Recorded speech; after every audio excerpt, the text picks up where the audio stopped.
ശ്ലീഹ ഏഴാം വെള്ളി. വിശുദ്ധ മത്തായി എഴുതിയ സുവിശേഷം 20-ാം അധ്യായം 20 മുതൽ 28 വരെയുള്ള വാക്യങ്ങൾ.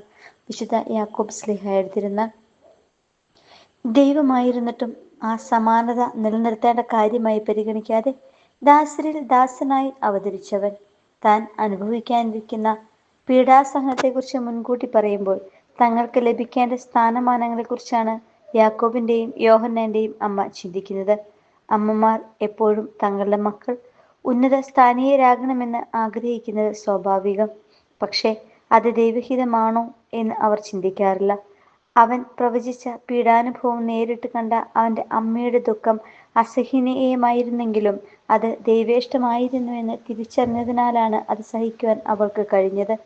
തന്നെ സമീപിച്ച സെബെദീപുത്രന്മാരുടെ അമ്മയ്ക്ക് ഇതേ ഒരു അവസരം നൽകുന്നതായി നാം കാണുന്നു.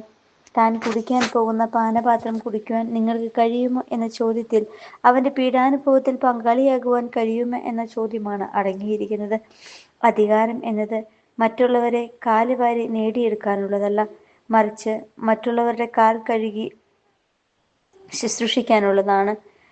നിങ്ങളിൽ വലിയവനാവാൻ ആഗ്രഹിക്കുന്നവൻ നിങ്ങളുടെ ശുശ്രൂഷകനും നിങ്ങളിൽ ഒന്നാമനാകാൻ ആഗ്രഹിക്കുന്നവൻ നിങ്ങളുടെ ദാസനുമായിരിക്കണമെന്ന് 27-ാം വാക്യത്തിൽ പ്രതിപാദിക്കുന്നു.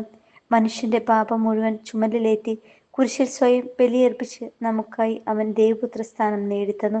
അതിനേക്കാൾ വലിയ സ്ഥാനമാനങ്ങളൊന്നും ലോകത്തിൽ നമുക്ക് ലഭിക്കുവാനില്ല.